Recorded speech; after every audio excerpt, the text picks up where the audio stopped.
आइए जानते हैं आज की प्रमुख अंतर्राष्ट्रीय खबरों को। पहले एक नजर हेडलाइंस पर। पीएम मोदी के खिलाफ खड़गे की आपत्तिजनक टिप्पणी पर भड़की बीजेपी। क्या संविधान उस भक्त की रक्षा नहीं करेगा जिसे मूर्ति छूने की अनुमति नहीं? सबरीमाला मामले में सुप्रीम कोर्ट ने पूछा क्या सवाल। साजिश या हादसा, अमेरिका ईरान जंग के बीच क्यों लग रही रिफाइनरी में आग? अमेरिका ईरान बातचीत को तैयार, ट्रंप बोले सीजफायर नहीं बढ़ाऊंगा। जिस जहाज को अमेरिका ने कब्जाया उस पर लदा है ये सामान।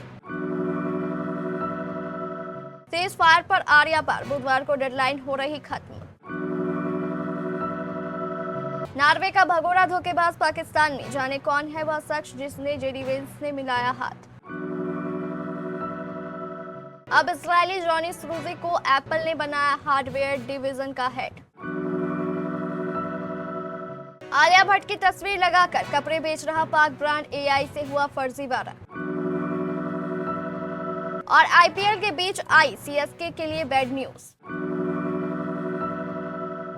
प्रधानमंत्री नरेंद्र मोदी को पहले आतंकवादी बताकर कांग्रेस अध्यक्ष मल्लिकार्जुन खड़गे ने भले ही तुरंत अपनी बात पलट दी हो, लेकिन बीजेपी ने कांग्रेस के खिलाफ पूरी तरह से मोर्चा खोल दिया है। केंद्रीय मंत्री से लेकर बीजेपी नेताओं तक ने कांग्रेस पर जोरदार हमले किए हैं। केंद्रीय मंत्री पीयूष गोयल ने पीएम मोदी के खिलाफ कांग्रेस अध्यक्ष मल्लिकार्जुन खड़गे की आपत्तिजनक टिप्पणी के लिए कांग्रेस सांसद राहुल गांधी और डीएमके चीफ एमके स्टालिन से माफी मांगने को कहा है। पीयूष गोयल ने कहा, मुझे शर्म आती है कि कांग्रेस और डीएमके इतना नीचे गिर चुकी है कि भारत के लोगों के द्वारा लोकतांत्रिक तरीके से चुने हुए प्रधानमंत्री को आतंकवादी कहकर अपमानित कर रही है। सुप्रीम कोर्ट ने मंगलवार को सबरीमाला अयप्पा मंदिर के मुख्य पुजारी से पूछा कि क्या संविधान उस श्रद्धालु की रक्षा नहीं करेगा जिसे देवता को छूने की अनुमति नहीं है। सुप्रीम कोर्ट की यह टिप्पणी मुख्य पुजारी के उस बयान के बाद आई जिसमें पुजारी की ओर से कहा गया कि जब कोई भक्त पूजा के लिए मंदिर जाता है तो वह देवता की विशेषताओं के विरोध में नहीं हो सकता। 9 जजों की संविधान पीठ केरल के सबरीमाला मंदिर सहित धार्मिक स्थलों पर महिलाओं के साथ होने वाले भेदभाव और विभिन्न आस्थाओं को मानने वाले लोगों द्वारा पालन की जाने वाली धार्मिक स्वतंत्रता के दायरे और सीमा से संबंधित याचिकाओं की सुनवाई कर रही है। पीठ में चीफ जस्टिस सूर्यकांत और justice B V Nagarathna, justice M M Sundaresh, justice Ahsanuddin Amanullah, justice Arvind Kumar, justice Augustine, justice George Masih, justice Prasanna B Varale, justice R Mahadevan और जस्टिस जॉय माल्या बागची शामिल हैं। प्रधानमंत्री नरेंद्र मोदी को राजस्थान के पचपदरा में एक रिफाइनरी का उद्घाटन करना था। करीब 13 साल पहले देखे गए इस प्रोजेक्ट का सपना अब पूरा होने जा रहा था, लेकिन उद्घाटन से ठीक एक दिन पहले भीषण आग ने रिफाइनरी के मेन प्रोसेसिंग यूनिट्स को अपनी चपेट में ले लिया, जिससे इसका उद्घाटन टालना पड़ा। हिंदुस्तान पेट्रोलियम कॉर्पोरेशन लिमिटेड की इस रिफाइनरी में लगी भीषण आग के कारणों का पता लगाने के लिए जांच जारी है। हैरानी की बात यह है कि दुनिया भर में ऑयल एसेट्स, खासकर रिफाइनरियों में आग लगने की घटनाओं का एक पैटर्न नजर आ रहा है। यह सब ऐसे समय में हो रहा है जब पश्चिम एशिया में चल रहे युद्ध के बीच तेल और गैस जैसे प्राकृतिक संसाधनों को एक हथियार के तरह इस्तेमाल किया जा रहा है। अमेरिका और ईरान के बीच का सीजफायर खत्म होने का काउंटडाउन शुरू हो गया है। इस बीच संकेत मिल रहे हैं कि सीजफायर वार्ता के लिए अमेरिका और ईरान का डेलीगेशन पाकिस्तान जाएगा।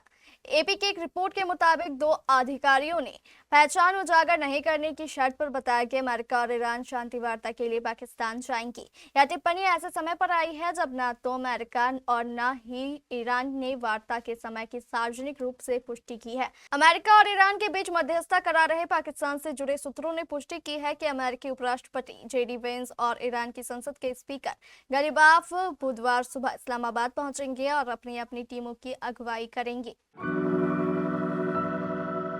ईरानी झंडे वाला कंटेनर जहाज टुस्का पर अमेरिकी कब्जे ने अमेरिका ईरान के बीच भारी तनाव बढ़ा दिया है और दूसरे दौर की बातचीत पर भी ग्रहण लग गया है। रविवार को अमेरिकी बलों ने जहाज पर चढ़ाई कर कब्जा कर लिया था। अब खबर है कि जहाज शायद ऐसा सामान ले जा रहा था जिन्हें अमेरिका ड्यूल यूज यानी दोहरे इस्तेमाल वाली वस्तुएं मानता है। समुद्री सुरक्षा सूत्रों ने सोमवार को कहा कि ऐसे सामान का इस्तेमाल सेना भी कर सकती है। यह छोटा कंटेनर जहाज Islamic Republican of Iran shipping shipping line group का हिस्सा है, जिस पर अमेरिका पहले से प्रतिबंध लगा चुका है। जहाज पर रविवार को ओमान की खाड़ी में ईरान के चाबहार बंदरगाह के पास अमेरिकी मरीन सैनिकों ने कार्रवाई की। मरीन ट्रैफिक प्लेटफॉर्म के जहाज ट्रैकिंग डेटा के मुताबिक इसकी आखिरी लोकेशन 1308 GMT पर दर्ज की गई। अमेरिकी सेंट्रल कमांड ने कहा कि जहाज को आगे बढ़ने से रोकने के लिए 6 घंटे के भीतर कई बार चेतावनी दी गई, लेकिन जहाज ने उन्हें अनसुना कर दिया। अमेरिका और ईरान के बीच युद्ध को चलते हुए 1 महीने से भी ज्यादा का समय हो गया है। पाकिस्तान के मध्यस्थता करने पर 2 हफ्ते के सीजफायर का ऐलान किया गया, लेकिन इस सीजफायर को लेकर अब अमेरिकी राष्ट्रपति डोनाल्ड ट्रंप का बयान सामने आया है। डोनाल्ड ट्रंप ने ट्रूथ सोशल पर लिखा, ईरान ने कई बार सीजफायर का उल्लंघन किया है। ट्रंप ने यह बात युद्ध विराम की डेडलाइन के खत्म होने से 1 दिन पहले कही है। अमेरिका और ईरान के बीच 2 हफ्ते की सीजफायर की डेडलाइन बुधवार 22 अप्रैल को समाप्त हो रही है। ऐसे में दोनों देशों के बीच फिर एक बार युद्ध छिड़ सकता है। अमेरिकी राष्ट्रपति डोनाल्ड ट्रंप ने इस सीजफायर के दौरान कई बार हॉर्मुज जलडमरू मध्य के खुले होने की बात कही। ट्रंप ने बताया कि अमेरिकी सेना ने हॉर्मुज में ईरान के जहाजों को तबाह कर दिया है। अमेरिका के उपराष्ट्रपति जेडी वेंस ईरान के साथ शांति बातचीत के पहले दौर के लिए इस्लामाबाद पहुंचे थे। उस वक्त से जुड़ी एक छोटी सी घटना ने बड़ा सवाल खड़ा कर दिया है। हाल ही में एक वीडियो सामने आया है जिसमें अमेरिकी दूत स्टीव विटकॉफ वेंस को एक व्यक्ति से मिलवाते दिखे। बाद में नॉर्वे के अखबार वीजी ने उस व्यक्ति की पहचान उमर फारूक जहूर के रूप में की। यहीं से यह मामला चर्चा में आ गया। उमर फारूक जहूर एक ऐसा नाम है जिसे अलग अलग देशों में अलग अलग नजर से देखा जाता है।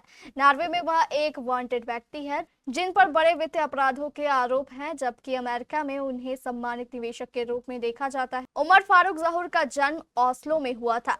उनके माता पिता पाकिस्तान के सियालकोट से हैं। नॉर्वे में उमर फारूक के खिलाफ पहली बड़ी कार्रवाई 2003 में हुई थी, जब एक अदालत ने उन्हें अपने ही परिवार की ट्रैवल एजेंसी से पैसे के गबन के मामले में 1 साल की सजा सुनाई गई थी।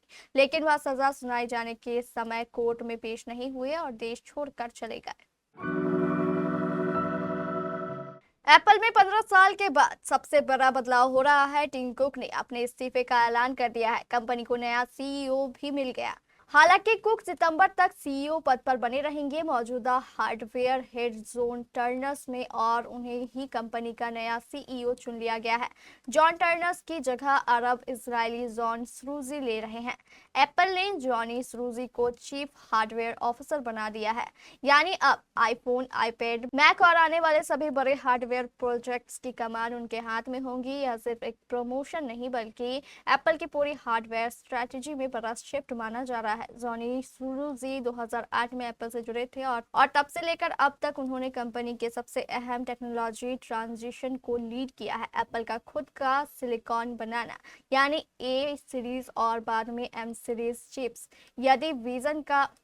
इसी विजन का हिस्सा था। A4 चिप से शुरू हुआ सफर आज M3 और उससे आगे पहुंच चुका है, जिसने मैक को इंटेल से अलग कर दिया और एप्पल को पूरी तरह कंट्रोल्ड इकोसिस्टम दे दिया। पाकिस्तान अभी तक भारत की फिल्में, कहानियां, फैशन और गाने ही कॉपी कर रहा था, लेकिन अब तो हद ही पार कर दी। पाकिस्तान का एक क्लॉथिंग ब्रांड अपनी बिक्री को बढ़ाने के लिए आलिया भट्ट की एआई तस्वीरें बनाकर अपने ब्रांड की प्रमोशन कर रहा है। सोशल मीडिया पर आलिया की एआई इमेजेस वायरल होते ही पाकिस्तानी ब्रांड पर लोगों का गुस्सा फूट पड़ा है। पाकिस्तानी क्लॉथिंग ब्रांड ने अपने वाजा आयशा ऑफिशियल नाम के सोशल मीडिया हैंडल पर मार्केटिंग के लिए कुछ सलवार सूट की तस्वीरें शेयर की है, लेकिन अपने कपड़ों को बेचने के लिए उन्होंने तस्वीरों और कैप्शन में आलिया भट्ट के नाम का इस्तेमाल किया है। क्लॉथिंग ब्रांड ने अपने सलवार सूट में आलिया भट्ट की एआई से नकली तस्वीरें बनाकर शेयर की है। कैप्शन में लिखा गया है, आलिया भट्ट को भी हमारा प्योर शीशा सिल्क कलेक्शन पसंद आया है। पाकिस्तानी क्लॉथिंग ब्रांड के सोशल मीडिया पर आलिया भट्ट की एआई से बनी नकली तस्वीरें देखकर एक्ट्रेस के फैंस का गुस्सा 7वें आसमान पर है। फैंस कमेंट सेक्शन में क्लॉथिंग ब्रांड को खरी खोटी सुना रहे हैं। उनका कहना है कि यह मार्केटिंग की घटिया स्ट्रेटजी है। वहीं कईयों का मानना है कि एआई अब बड़ा खतरा बन चुका है। इंडियन प्रीमियर लीग 2026 के बीच चेन्नई सुपर किंग्स को बड़ा झटका लगा है। टीम के 18 वर्षीय युवा बल्लेबाज आयुष महात्रे अब पूरे सीजन से बाहर हो गए हैं। फ्रेंचाइजी ने आधिकारिक बयान जारी करते हुए इसकी पुष्टि की। सनराइजर्स हैदराबाद के खिलाफ 18 अप्रैल को खेले गए मुकाबले में बल्लेबाजी के दौरान उनके बाएं पैर के हिम स्ट्रिंग में गंभीर चोटें आई। सीएसके के मुताबिक यह चोट इतनी गंभीर है कि आयुष को अब 6 से 12 हफ्तों तक रिहैबिलिटेशन से गुजरना होगा, जिससे उनका आईपीएल 2026 में वापसी करना संभव नहीं है। इस मुकाबले में आयुष महात्रे इंपैक्ट सब्स्टिट्यूट के तौर पर मैदान पर उतरे थे और उन्होंने तेज शुरुआत करते हुए 17 गेंदों में 30 रन बनाए। हालांकि एक रन लेते समय उन्हें अचानक दर्द महसूस हुआ। इसके बावजूद वह कुछ समय तक बल्लेबाजी करते रहे, जिससे अब टीम मैनेजमेंट पर सवाल खड़े हो रहे हैं।